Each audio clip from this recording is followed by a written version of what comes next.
balik lagi, hanya saja tetap ada yang namanya fitnatus sarra. Apa bentuk-bentuk fitnatus sarra? Ujian di zaman kemerdekaan dan pembangunan ini, yakni kata Nabi, dakhulha min tahti qodama rajulin min ahli baiti. Mula-mula muncul fitnah dari bawah kaki, min tahti qodama, dari bawah dua telapak kaki, rajulin min ahli baiti, laki-laki dari ahlul bait.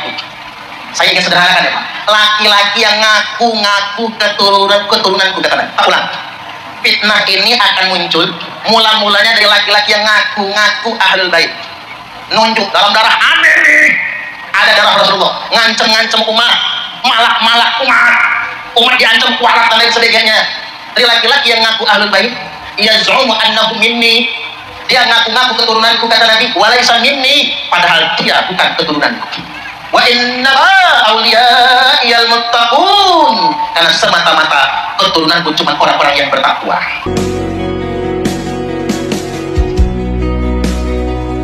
Jangankan diriku, semut pun kan marah bila terlalu sakit begini. Assalamualaikum warahmatullahi wabarakatuh. Bismillahirrahmanirrahim. Allahumma sholli ala sayyidina Muhammadin wa ala alihi wa sahbihi ajma'in, amma ba'du. Ja'alanallahu wa iyyakum min ahlil khairi was sa'ada fid dini wad dunya wal akhirah. Wa aslahallahu bala ummatin Muhammadin sallallahu alaihi wasallam fi sairil alam khususan fi Palestin. Amin Allahumma amin. Saya mendengar ceramah seperti tadi itu, sebetulnya motivasinya mungkin baik. Artinya jangan membangga-banggakan nasab, kan begitu. Begitu juga jangan kita itu mengaku-ngaku meneriak-neriakkan di darah saya mengalir darah Rasulullah, di mana tujuannya untuk apa bahasanya ya, mencari pengaruh, untuk memeras atau untuk menakut-nakuti biar orang hormat. Saya sepakat dengan itu. Tetapi ini satu hal, jangan sampai karena kita sepakat dengan sesuatu lalu yang salah kita anggap benar. Berarti kita itu mengedepankan subjek kita, yaitu kesepakatannya saja kita kedepankan karena kita setuju, kita cocok, sehingga salahnya tidak kita koreksi. Itu tidak baik ya. Ini bicara tentang hadis Rasulullah. Yang pertama, cara bacanya tidak ada riwayat yang membaca tahta kodama. Secara nahwu juga masalah itu ya. Karena kodama itu menjadi mudhof ilaihnya tahta. Jadi tahta kodamai. Jadi aslinya kodamai ini, tahta kodamai ini dimudhofkan lagi kepada rojulin menjadi tahta kodamai rojulin. Nunnya dibuang. Kalau baca kitab salah, apalagi pemanaannya masih benar, nggak ada masalah sebetulnya. Mungkin keceplosan saja. Tapi kalau baca hadis yang menjadi kurang menghormati, saya tidak mau bicara itu haram atau apa, dianggap berbuat-buat atau berdusta atas nama Rasul, enggak lah ya, nggak sengaja lah ya. Karena orang berdusta atas nama Rasul itu ketika sengaja, kalau tidak sengaja nggak termasuk. Kenapa? Karena hadisnya itu muta'amidan kan ya. Man kadzaba alayya muta'amidan. Kalau kesalahan kan tidak sengaja. Tetapi ya kita ingatkan, bukan kodama, tapi kodamai. Kecuali Anda bisa cari redaksi hadis yang tahta kodama rojulin. Jadi kesannya kayak Rasulullah itu tidak paham tata bahasa Arab gitu ya. Jadi kalau dua kaki dinisbatkan kepada orang, artinya dua kakinya orang, itu orang Arab manapun akan mengatakan tahta kodamai rojulin, bukan kodama. Atau mungkin saya salah dengar. Oke lah masalah itu ya. Yang kedua yang lebih penting, tembak saja langsung. Kalau mengatakan misalnya Habib Bahar ini adalah pemicu fitnah sarro, maka konsekuensinya adalah berarti mengakui kalau Habib Bahar itu bernasab kepada Rasulullah. Artinya memang iya darahnya bersambung kepada Rasulullah, atau memang keturunan Rasulullah. Ini penting sekali nak ya untuk difahami bahwa konteks hadis fitnatus sarro itu narasi Rasulullah yang pertama menetapkan secara nasab. Dakhonoha min tahti kodamai rojulin min ahli baiti. Itu ya. Jadi ini semuanya sepakat bahwa ini adalah orang yang memang min ahli baiti. Artinya apa? Memang keturunan Rasulullah. Namanya keturunan Pak, masalah darah, nasab. Cuman selalu bingung ketika narasi selanjutnya adalah yaz'umu annahu minni lalu walaysa minni. Maka bahasa ini diartikan seolah-olah mereka itu bukan keturunan Rasul tapi ngaku-ngaku. Itu sudah salah paham jauh dari hadisnya. Memang orang ini ngaku-ngaku dan ditolak, tapi ngaku-ngakunya bukan sebagai keturunan Rasulnya, Pak. Tapi sebagai ahlu Rasulillah. Sebagai keluarga Nabi. Kenapa? Karena ada Nabi itu punya teori. Inilah kita memahami secara utuh. Innama auliyai al-muttaqun. Pentingnya kalau membaca hadis itu, mutola'ah dulu bagaimana ulama mensyarah. Di situ dipertegas. Ketika yaz'umu annahu minni, apa maksudnya? Ai fil fi'lih. Artinya orang itu merasa sebagai keluargaku, termasuk di dalam secara perilakunya. Wa in kana minni fin nasab, walaupun memang iya orang itu nasabnya dariku. Lalu dipertegas objek mengaku-ngakunya ini adalah dari secara perilakunya atau akhlaknya. Maka ditolaklah oleh Rasul. Apa yang ditolak? Ya perilakunya itu. Wa laisa minni, apa maksudnya laisa minni? Ai min ahli fil fi'lih. Karena dilanjutkan dengan innama auliyai al-muttaqun.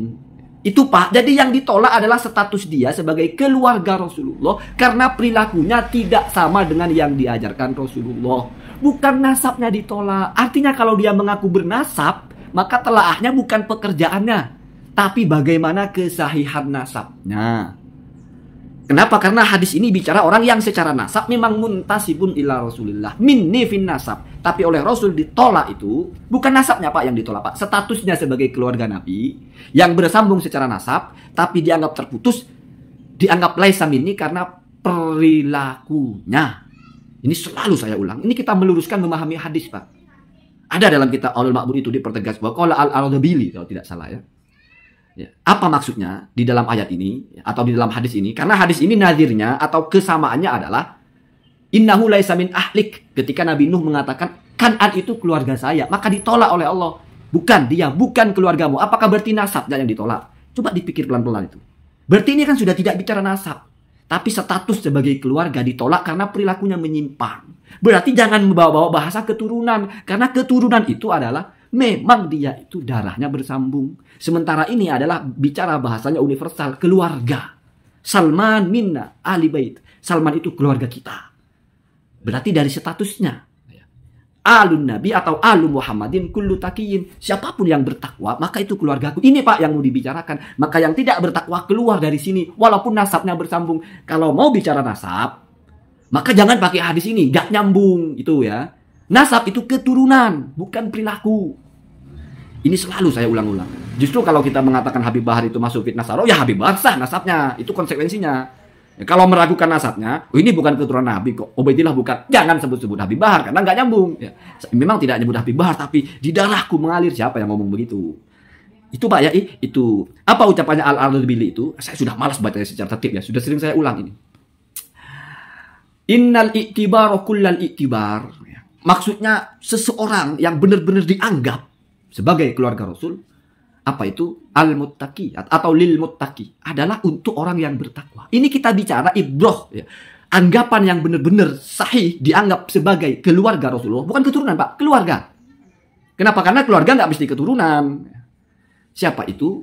Al-muttaqi atau lil muttaqi adalah untuk orang-orang yang bertakwa. Wa in ba'uda nasabuhu min Rasulillah. Walaupun secara nasab jauh, nggak ada hubungannya. Maka kebalikannya, wa annahu atau wa an la i'tibaroh, dan sesungguhnya tidak ada dianggap. Apa maksudnya tidak dianggap? Tidak dianggap sebagai keluarga Nabi. Siapa itu? Al-fasik wal fattan. Kenapa kata Nabi? Karena kalau seandainya dia benar berstatus sebagai keluargaku, maka ingat, keluargaku itu lam yuhayyij alal fitan. Tidak mungkin orang berstatus keluargaku itu dia lalu menjadi pemicu fitnah. Perhatikan ya, berstatus. Berstatus ini berarti sebelumnya tidak.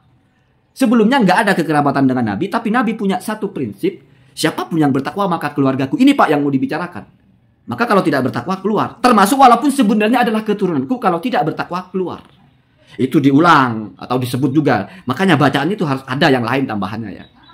Ibnu Athaillah dalam kitabnya mengatakan, ketika menceritakan tentang Salman dan juga menceritakan tentang Nabi Nuh dengan anaknya itu, maka kaidahnya adalah al-mutaba'atu tuthbitu al-ittisalah. Dengan kita mengikuti akhlak, mengikuti ajaran Rasulullah, berarti menjadi bertakwa karena Rasul itu bertakwa, maka tertetapkanlah al-ittisal, ketersambungan. Artinya apa? Kita dianggap keluarga. Maka masuk kepada minni. keluargaku secara perilaku. Berarti faktornya eksternal.